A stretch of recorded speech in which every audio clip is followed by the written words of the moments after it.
Hello everyone. When I first started recording this video, my intention was to do just one long video, but as I have been editing, I've realized that with all the details that I wanted to share, I decided to cut the video into parts so that the video doesn't go too long. In this video, I'll be covering the story of Dinah and also the law that was in the Old Testament. I'll let you get back to the video. Hi everyone, welcome to Advice to Self. My name is Isabel Gomez, and today in this video we are going to talk about sexual abuse in the Bible. The reason why I want to talk about sexual abuse in the Bible is because when I was going through my healing journey, someone encouraged me to look in the Bible to find stories that were similar to mine. And when they brought that up, I was very confused because I didn't know that the Bible spoke about sexual abuse. So I wanted to share with you what I found during my healing journey. So the first chapter I'm going to talk about is Deuteronomy 22. So Deuteronomy 22, this is a part of a book of laws that was given by Moses, that was taught to the Israelites. The reason for these laws were moral laws. They were given to teach the Israelites people and lead them closer to God. This law is describing two different types of women. One who is engaged and going to get married, and then one who is a virgin who isn't engaged. And you're going to see that there are two different consequences depending on the status of the woman. So, verse 25 says, "But if a man finds a betrothed woman in the countryside, and the man forces her and lies with her, then only the man who lays with her shall die. But you shall do nothing to the young woman. There is in the young woman no sin deserving to death. For just as when a man rises against his neighbor and kills him, even so is this matter. For he found her in the countryside, and the betrothed young woman cried out, but there was no one to save her." In verse 28, it describes a different scenario. It says, "If a man finds a young woman who is a virgin, who is not betrothed, and he seizes her and lies with her, and they are found out, then the man who lays with her shall give to the young woman's father 50 shekels of silver, and she shall be his wife, because he has humbled her. He shall not be permitted to divorce her all of his days." So in these few verses in Deuteronomy that we read, we see that there's two different women. One who is to be married, is engaged, and gets taken advantage of. And the consequence for the man who abused her is to be put to death, because it likens it to murder. And then in the second scenario, it's a woman who was a virgin. She's not married yet. And the consequence for that is the abuser would have to owe the family money and have to marry this woman now, and he's not allowed to divorce her. The reason why I bring up these laws is because we're going to see it play out in the stories that I'm going to mention, because this was the law during the time that a lot of these sexual abuse instances happened. So the first story we're going to get into is Dinah's story, and it's found in Genesis 34. It says, "Now Dinah, the daughter of Leah, whom she had bore to Jacob, went out to see the daughters of the land. And when Shechem, the son of Hamor the Hivite, prince of the country, saw her, he took her and laid with her and violated her. His soul was strongly attracted to Dinah, the daughter of Jacob, and he loved the young woman and spoke kindly to the young woman.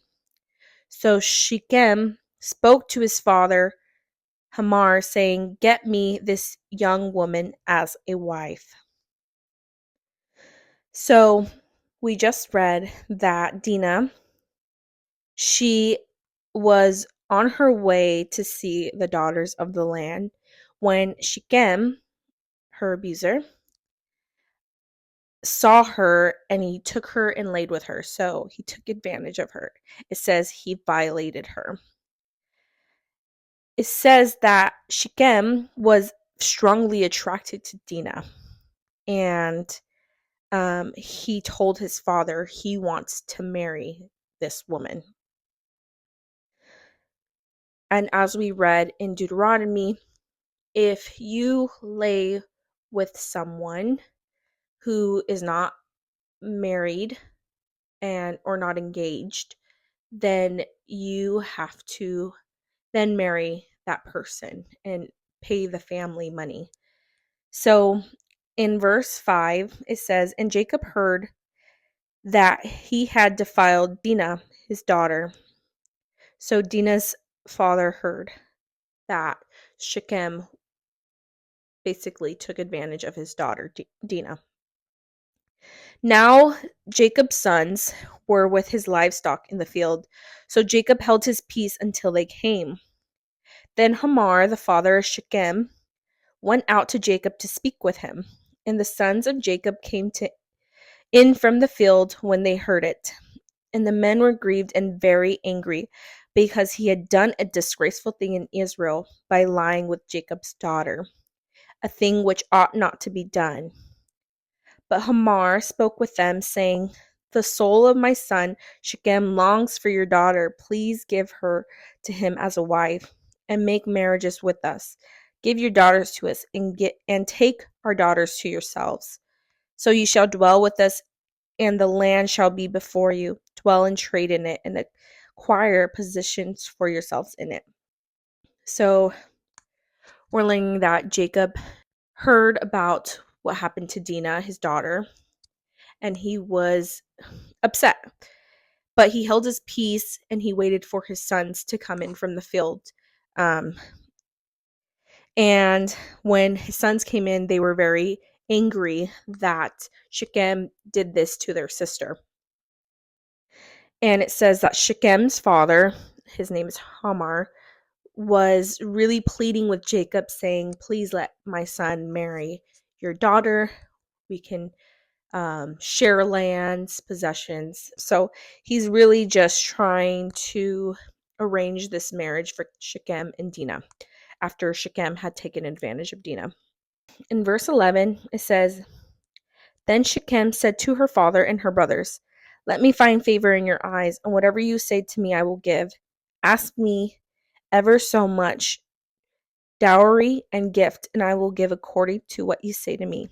But give to me the young woman as a wife.'" So Shechem's just really pleading he'll do anything to marry Dinah. Verse 13, "But the sons of Jacob answered Shechem and Hamor his father, and spoke deceitfully, because he had defiled Dinah their sister.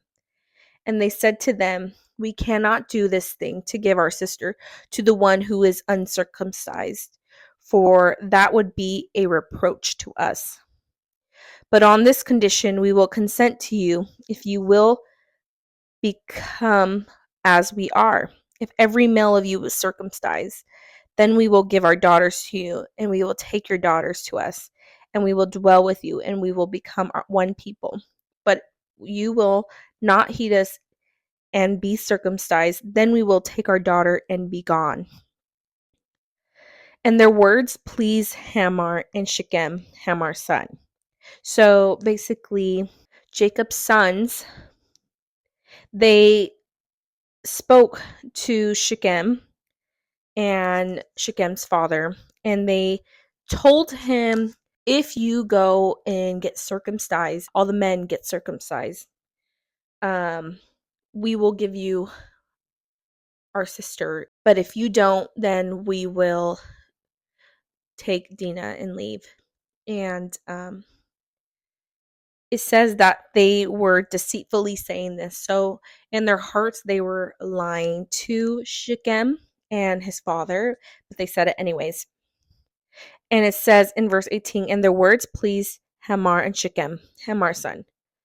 So the young man did not delay to do the thing because he delighted in Jacob's daughter. He was more honorable than all of the household of his father. So they did what Jacob's sons had asked. Every male was circumcised in hopes that Shechem could marry Dinah, and in hopes that they can even share land and possessions and take part in what is theirs. So it says in verse 25, now it came to pass on the third day when they were in pain that two of the sons of Jacob, Simon and Levi, Dinah's brothers, each took his sword and came boldly upon the city and killed all the males.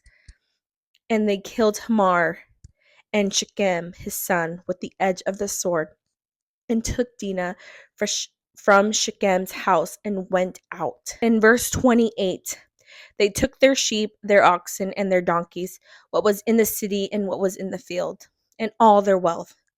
All their little ones and their wives they took captive, and they plundered even all that was in the houses. Then Jacob said to Simon and Levi, you have troubled me by making me obnoxious among the inhabitants of the land, among the Canaanites and the Perizzites. And since I am few in number, they will gather themselves together against me and kill me. I shall be destroyed, my house and die. But they said, should he treat our sister like a harlot? Jacob's sons, they are angry and upset because they felt that Shechem was trying to treat her like a harlot, like she was somebody that he could just buy. And that's really what Shechem was trying to do. He tried to take advantage of the law, and he was trying to buy her by violating her so that he can take the easy way and just marry her because he wanted to.